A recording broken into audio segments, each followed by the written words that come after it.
11월 마지막 주일로 모였습니다. 11월 한 달 예수가 감사의 이유 되심을 묵상하며 진정한 감사는 우리를 구원하여 주신 은혜다라고 하는 사실에 대해서 우리가 지난 4주 동안 함께 말씀을 나누었습니다. 여러분, 구원의 은혜에 대한 감사는요, 기독교 신앙의 근본이라고 말할 수 있을 것입니다. 예수 그리스도께서 나의 죄를 대신 지시고 십자가에 달려 죽으심으로써 우리를 모든 죄의 형벌과 저주에서 구원하셨다라고 하는 것이 바로 우리가 듣고 전하는 복음이기 때문인데요.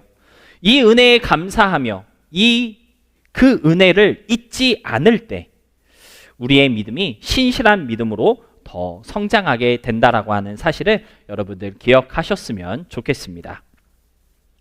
그런 의미에서 지난 목요일에 우리가 추수감사절을 가족들과 함께 보내고 또 교회 식구들과 함께 보냈는데요.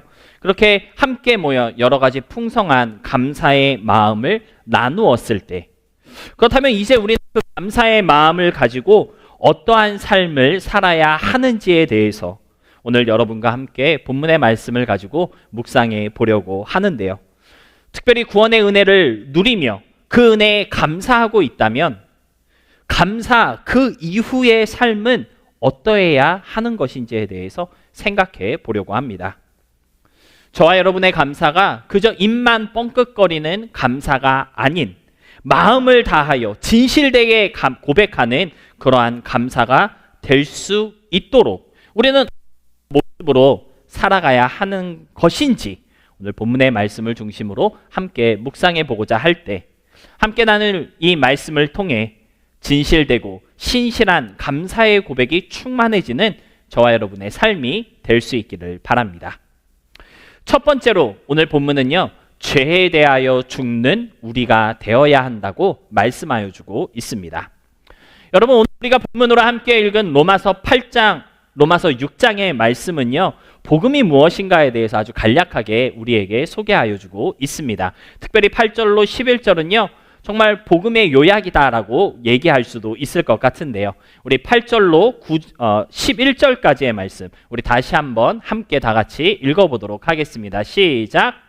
만일 우리가 그리스도와 함께 죽었으면 또한 그와 함께 살 줄을 믿노니 이는 그리스도께서 죽은 자 가운데서 다시 살아나셨음에 다시 죽지 아니하시고 사망이 다시 그를 주장하지 못할 줄을 알미로라.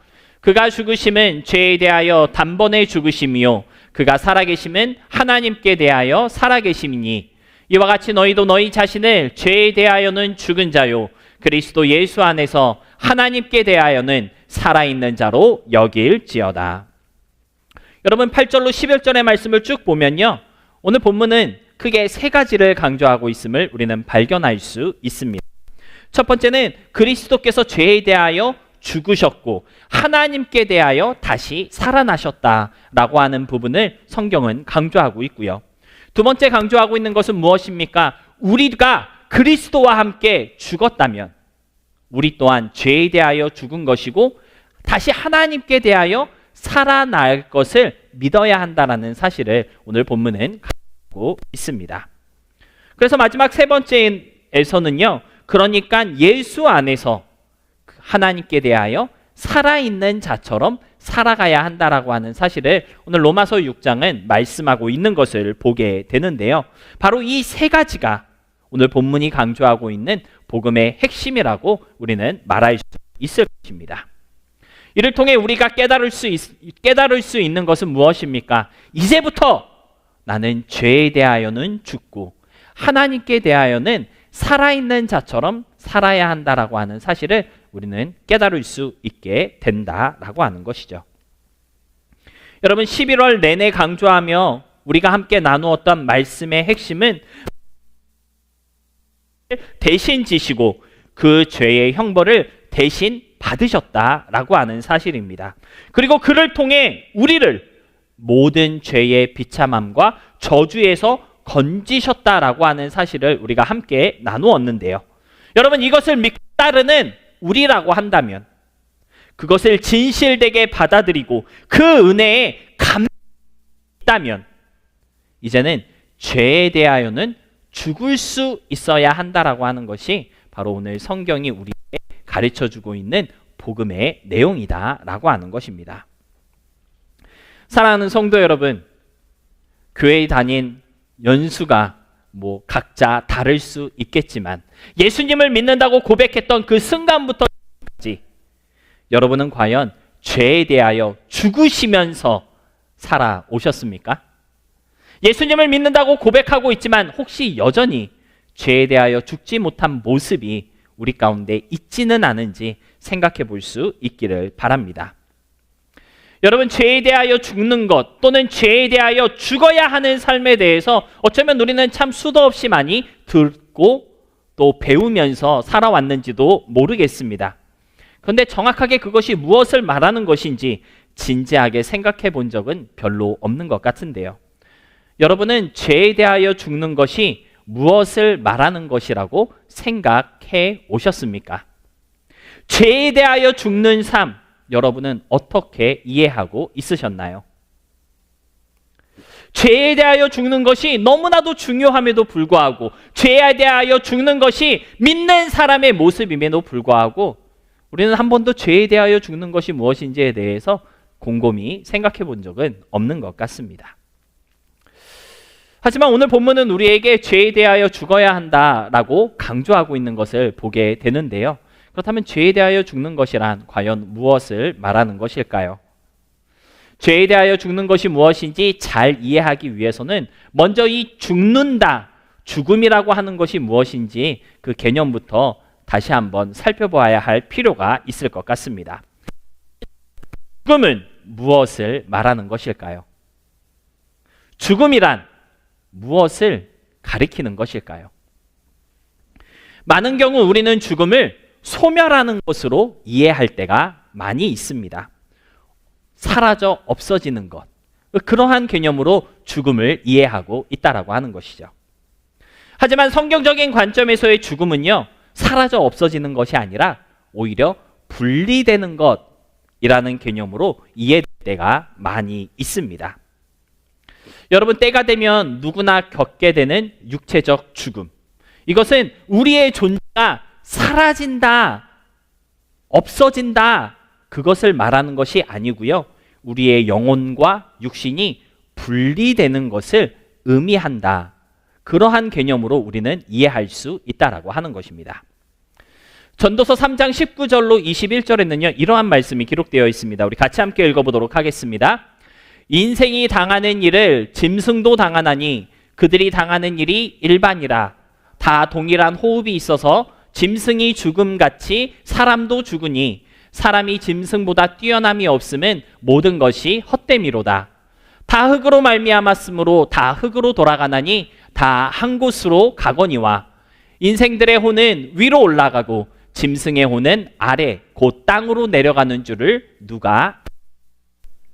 여러분, 전도서의 말씀에서 우리는 인생의 죽음을 사라져 없어지는 것이 아니라 영혼과 육신의 분리로 설명하고 있는 것을 볼 수가 있는데요. 죽는다라고 하는 것은 사라져 없어지는 소멸을 말하는 것이 아니다라고 하는 것을 깨달을 수가 있다라고 하는 것입니다. 그런가 하면 신앙생활하면서 우리가 정말 많이 듣는 표현 중에 하나가 영적인 죽음이라는 말도 있는 것 같은데요. 여러분, 영적인 죽음은 무엇을 말하는 것일까요? 죽음을 분리되어지는 것으로 생각할 때 영적인 죽음은요, 생명의 근원 되시고 영이신 하나님과 분리되는 것을 말한다라고 우리는 이해할 수 있겠습니다. 여러분, 창세기 3장에서 우리는요, 영적인 죽음의 실질적인 예를 발견할 수 있는데요. 아시는 것처럼 하나님께서 먹지 말라 하신 나무의 실과를 따먹었습니다. 근데 여러분, 하나님께서 선악을 알게 하는 나무의 실과를 따먹으면 어떻게 된다고 말씀하셨죠? 반드시 죽는다라고 이렇게 말씀하셨거든요. 그런데 여러분이 아시는 것처럼 아담과 하와는요, 선악을 알게 하는 나무의 실과를 따먹었지만 죽었습니까? 안 죽었습니까? 죽지 않았습니다. 심지어 창세기 5장의 말씀을 보면요, 무려 930년이나 살았다라고 성경은 기록하고 있는 것을 볼 수가 있는데요. 나무의 실과를 따먹으면 죽는다 반드시 죽는다라고 말씀하셨지만 아담과 하와는 죽지 않았다는 것이죠. 물론 930년 후에 죽기는 했지만 하나님의 말씀하신 죽음이 그러한 죽음을 의미하는 것이었을까요? 여러분, 아담과 하와가 하나님이 먹지 말라 하신 나무의 실과를 따먹었을 때 사실은 그 즉시로 그들은 죽게 되었다라고 하는 것을 성경은 우리에게 알려주고 있습니다. 하나님의 명령을 어겼을 때 그들에게 즉시로 찾아왔던 그 죽음은요, 바로 영적인 죽음이었기 때문입니다. 창세기 3장 8절 우리 같이 함께 읽어보도록 하겠습니다. 시작. 그들이 그날 바람이 불 때 동산에 거느시는 여호와 하나님의 소리를 듣고 아담과 그의 아내가 여호와 하나님의 낯을 피하여 동산 나무 사이에 숨은지라.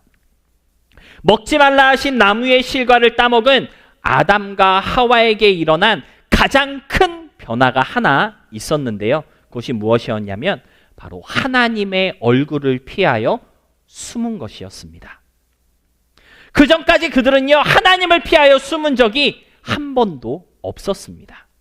하나님과 함께 거닐며 살아가는 것이 너무나도 자연스러운 삶이었다라고 하는 것을 창세기 3장 8절은 우리에게 보여주고 있는 것이거든요. 동산 바람이 불 때 하나님이 동산을 거닐고 있었대요.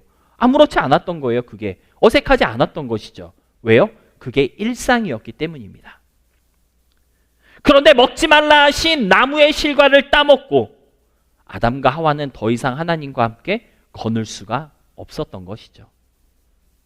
그들은요, 하나님에게서 멀어지기 시작했고 하나님의 얼굴을 피하여 숨기 시작하였던 것입니다. 결과적으로 에덴 동산에서 쫓겨나 하나님에게서 단절되어 버렸다라고 하는 사실을 창세기 3장 23절로 24절은 우리에게 보여주고 있는데요. 우리 같이 함께 읽어보도록 하겠습니다. 여호와 하나님이 에덴 동산에서 그를 내보내어 그의 근원이 된 땅을 갈게 하시니라. 이같이 하나님이 그 사람을 쫓아내시고 에덴 동산 동쪽에 그룹들과 두루 도는 불칼을 두어 생명나무의 길을 지키게 하시니라.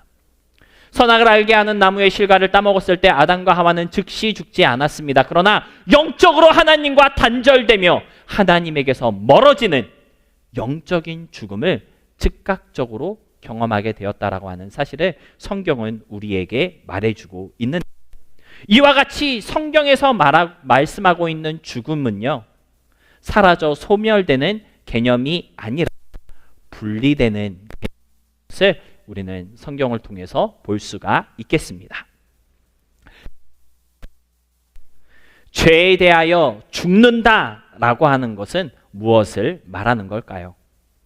바로 죄로부터 단절되고 죄로부터 분리되며 죄로부터 멀어지는 것을 말씀하고 있다는 것을 우리는 깨달을 수가 있습니다.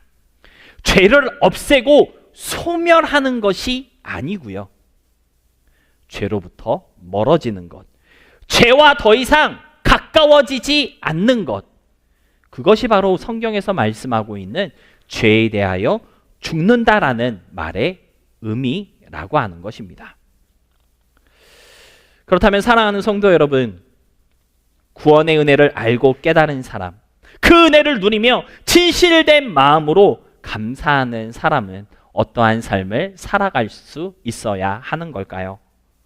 죄로부터 멀어지고 죄와 더 가까워지지 않도록 노력하는 삶, 그것이 바로 구원에 감사하며 살아가는 진짜 크리스찬의 삶이라고 하는 것을 우리는 오늘 본문을 통해서 깨달을 수가 있다라고 하는 것입니다. 여러분은 죄에 대하여 죽는 삶을 살고 계십니까? 이전보다 죄에 더 가까워지지 않기 위해서, 죄로부터 멀어지기 위해 열심히 노력하는 그러한 삶을 살고 계신 거 맞습니까? 구원의 은혜를 깨닫고 그 은혜에 감사하면 할수록 우리의 삶이 죄에서 점점 더 멀어져야 한다라고 하는 것을 꼭 기억하시고 죄에 대하여 죽는 삶의 모습으로 진정한 감사를 표현하는 저와 여러분이 될 수 있기를 바랍니다. 두 번째로 오늘 본문은요, 하나님께 는 삶, 하나님께 대하여 살아있는 삶을 살아야 한다고 말씀하고 있습니다.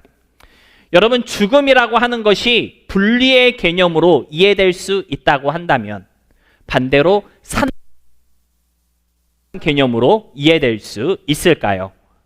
멀어지는 것이 아니라 가까워지고, 분리되는 것이 아니라 하나 되는 것, 그것이 바로 성경에서 말씀하고 있는 산다는 단어의 의미라고 우리는 생각해 볼 수 있을 것입니다. 그러니까 오늘 본문이 죄에 대하여는 죽고 하나님께 대하여는 살아있는 자가 되어야 한다라고 말씀했을 때 이 말씀이 우리에게 요구하는 것은 무엇입니까? 죄에서는 점점 더 멀어지고 동시에 하나님께는 점점 더 가까워지는 삶을 살아야 한다고 우리에게 말해주고 있는 것입니다. 구원의 은혜에 감사하는 사람이라면 죄에서는 멀어지고 하나님께는 가까워지는 사람이 될 수 있어야 한다라는 것이죠. 죄에서 멀어지지도 않고 하나님 가까워지지도 않으면서 감사하다라고 말만 하는 것은 성경적인 감사가 아니라는 것을 알아야 한다라는 것입니다. 진짜 감사한 사람, 진짜 하나님께 감사를 고백하는 사람은요, 죄에서 멀어지고 하나님께 가까워지는 사람이라는 것입니다. 하나님이 기뻐하시는 진짜 감사는 입술로만 고백하는 감사가 아니라 변화되는 삶으로 고백하는 감사라고 하는 사실을 오늘 로마서 6장은 우리에게 가르쳐주고 있다라고 하는 것이죠. 그런데 여기서 우리가 기억해야 할 중요한 사실이 하나 있습니다. 죄에서 멀어지는 것과 하나님께 가까워지는 것, 이 두 가지는요, 공존되어야 한다라는 것입니다. 무슨 말이냐면 죄에서 멀어진다고 말은 하지만 하나님께 더 가까워지지 않는다면 그것은 죄에서 멀어지는 것이 아니라는 것이죠. 반대로 하나님을 가까이 한다고 고백하고 있지만 죄에서 멀어지지 않고 있다면 그 또한 하나님께 가까이 가는 것이 아니라는 것을 알아야 한다라는 것입니다. 현대의 수많은 그리스도인들이 바로 이 공존의 법칙을 이해하지 못해서 온전한 그리스도인으로 성장하지 못하고 있는 것을 볼 수가 있는데요. 여러분, 죄에서 멀어진다는 것은요, 단순히 도덕적으로 흠이 없고 윤리적으로 반듯한 사람이 되는 것을 말하는 것이 아닙니다.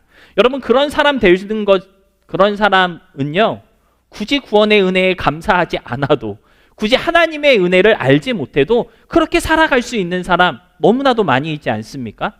하나님께 감사하지 않아도 윤리적으로 도덕적으로 완벽한 사람 되는 것, 그러한 사람 많이 있다는 것을 우리는 이미 잘 알고 있습니다. 성경이 말씀하고 있는 죄에 대한 죽음, 죄에서의 멀어짐은요, 단순히 도덕적이고 윤리적인 면에서의 성숙함만을 의미하고 있는 것이 아니라 거기에 더해 동시에 하나님께 더 가까워지는 것까지를 포함하고 있다는 것을 우리가 기억할 수 있어야 한다라는 것입니다. 아무리 도덕적으로 완벽하고 윤리적으로 성숙한 사람이라 할지라도 하나님과 친근하지 못하고 주님께 더 가까워지지 않는 사람이라면 그 사람은 죄에서 멀어지는 사람이 아니다라고 하는 것이죠. 반대로 하나님께 가까이 가는 사람, 하나님을 가까이 하는 사람은 누구를 말하는 것일까요? 성경 열심히 읽고 기도 뜨겁게 하는 사람, 그러한 사람을 말하는 것일까요? 물론 열심히 읽고 기도 열심히 하는 그 사람, 하나님을 가까이 하는 사람이 맞겠지만 도덕적으로 흠이 있고 윤리적으로 깨끗하지 않은 사람이라면 과연 그 사람이 하나님을 가까이 하는 사람이라고 말할 수 있을까요? 하나님을 가까이 하면 할수록 하나님이 싫어하시는 모습이나 행동은 줄어가고 하나님부터 멀어지고자 노력하는 그 사람이 진짜 하나님에 대하여 살아있는 사람의 모습이라는 것을 오늘 성경은 우리에게 말해주고 있는 것입니다. 사랑하는 성도 여러분, 진짜로 감사하는 사람은요, 이 두 가지의 모습이 공존하는 삶을 사는 사람이라는 것 다시 한번 기억할 수 있으시기를 바랍니다. 감사하다라고 말은 하는데 죄에서는 멀어지지 않는다면 그것은 진짜 감사가 아니고요. 감사를 고백하지만 하나님을 더 가까이 하고 있지 않는다면 그 또한 진정한 감사일 수 없다는 것을 잊지 마시고 하나님을 가까이 하는 그 모습을 가질 수 있는 우리 모두가 될 수 있기를 진심으로 소망하며 축복합니다. 말씀을 정리하겠습니다. 오늘 말씀의 제목이 감사 그 이후의 삶에 대하여이었는데요. 감사를 고백하는 사람이라면 죄에 대하여는 죽고 하나님께 대하여는 살아있는 자로 살아가야 한다는 것을 다시 한번 기억할 수 있으시기를 부탁드립니다. 그런데 죄에 대하여는 죽고 하나님께 대하여는 살아있는 자로 살아갈 수 있는 어떤 비결이 있다고 오늘 본문은 우리에게 가르쳐주고 있어요. 본문 12절로 13절 우리 같이 함께 보도록 하겠습니다. 시작. 그러므로 너희는 죄가 너희 죽을 몸을 지배하지 못하게 하여 몸의 사욕에 순종하지 말고 또한 너희 지체를 불의의 무기로 죄에게 내주지 말고 오직 너희 자신을 죽은 자 가운데서 다시 살아난 자 같이 하나님께 드리며 너희 지체를 의의 무기로 하나님께 드리라. 하나님께 대하여 살아있는 자로 살아갈 수 있는 비결을 12절로 13절은 말씀하고 있는데요. 크게 세 가지 비결을 말씀하여 주고 있습니다. 첫 번째는요, 순종하지 말라는 것이고요. 두 번째 포인트는 너희 지체를 죄에게 내주지 말라는 것입니다. 마지막 세 번째 포인트는 우리 자신을 의의 무기로 하나님께 드리라라고 하는 것인데요. 여러분, 이것이 바로 감사에 합당한 삶을 사는 비결이라고 오늘 본문은 우리에게 말해주고 있는 것입니다. 따라서 이 포인트대로 살아가는 우리가 되어야지만 진짜 사는 우리가 될 수 있다는 것 기억하셨으면 좋겠습니다. 그런데 세 가지 포인트를 다 기억하고 생각하기에 조금 무리가 있을까봐 이 포인트대로 살 수 있는 숨겨진 노하우가 하나 더 있습니다. 이 세 가지 포인트 다 기억하지 않는다 할지라도 이 노하우 하나만 알고 있으면 하나님을 가까이 하는 사람으로 살아갈 수 있다라고 하는 것이죠. 오늘 본문이 우리에게 가르쳐주고 있는 그 노하우는 무엇일까요? 바로 그렇게 여기며 살아가는 것입니다. 따라해 보시기 바랍니다. 그렇게 여기며 살아가는 것. 여러분, 오늘 본문을 8절부터 14절까지 쭉 보면요, 좀 특이한 표현 두 가지가 있는 것을 볼 수가 있습니다. 11절에 보니까요, 이런 말씀이 있습니다. 하나님께 대하여는 살아있는 자로 여길지어다. 여긴다라고 하는 표현이 있는 것을 볼 수가 있고요. 13절에서는요, 너희 자신을 죽은 자 가운데서 다시 살아난 자 같이 하나님께 드리라. 살아난 자 같이라고 하는 표현이 있는 것을 볼 수가 있습니다. 여기라라고 하는 말과 그런 것 같이라고 하는 이 표현은요, 그렇게 생각하고 간주하라라고 하는 의미를 가지고 있는데요. 아직 그렇지 않을지라도, 그렇게 이루어지지 않았을지라도 그렇게 이루어진 것처럼 생각하고 그렇게 된 것처럼 간주하라는 뜻으로 본문은 이 표현들을 사용하고 있는 것입니다.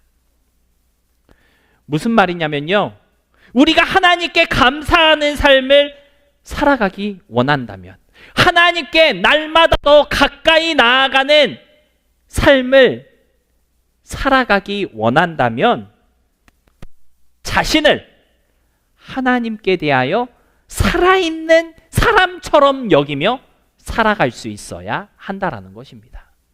죄에 대하여는 죽고 하나님께 대하여는 살아있는 사람처럼 생각하면서 매일을 살아야 한다는 것을 오늘 성경은 우리에게 가르쳐주고 있다라고 하는 것이죠. 여러분, 왜 수많은 그리스도인들이 믿음 생활하면서도 매번 죄 가운데 빠지고 죄 앞에 쓰러지는지 아십니까? 나는 연약해. 나는 죄 가운데 살아가고 있는 죄인이야. 그것을 당연하게 여기며 살고 있기 때문에 쉽게 죄 가운데 우리 자신을 내주고 있는 것입니다. 근데 오늘 본문이 우리에게 말씀하고 있는 것은 무엇입니까? 그렇게 여기지 말라는 거예요. 죄 가운데 빠져 죄에 칠 수밖에 없는 사람이 아니라 하나님께 대하여 살아있는 자, 죄에 대하여는 죽고 하나님께 대하여 다시 살아난 그러한 사람처럼 여기며 생각하며 살아가야 한다고 성경은 우리에게 말해주고 있는 것입니다. 여러분, 우리가 그렇게 생각하며 그렇게 간주하며 살아가야 하는 이유가 무엇인지 아십니까? 본문 14절에서 이렇게 말씀하고 있기 때문입니다. 우리 함께 읽어보겠습니다. 죄가 너희를 주장하지 못하리니 이는 너희가 법 아래에 있지 않고 은혜 아래에 있음이라. 그냥 아무 근거 없이 나는 하나님께 대하여 살아있는 자야, 나는 죄에 대하여서는 죽어있는 사람이야, 그렇게 생각하며 여기라는 것이 아니고요, 실질적으로 그리스도 예수 안에 있는 우리는 더 이상 죄가 주장하지 못하는 사람들이고 법 아래에 있지 않고 은혜 아래에 있는 사람들이기 때문에 하는 것을 오늘 성경은 우리에게 가르쳐주고 있다라고 하는 것입니다. 사랑하는 성도 여러분, 여러분 자신을 하나님께 대하여 살아있는 사람으로 여길 수 있으시기를 바랍니다. 죄에서는 멀어지고 있고 하나님께로 더 가까이 나아가는 사람이다. 우리 자신에게 나는 그러한 사람이라고 말해줄 수 있어야 한다라는 것이고요. 우리 스스로를 그러한 사람으로 평가할 수 있어야 한다는 것을 오늘 성경은 우리에게 가르쳐주고 있다라고 하는 것입니다.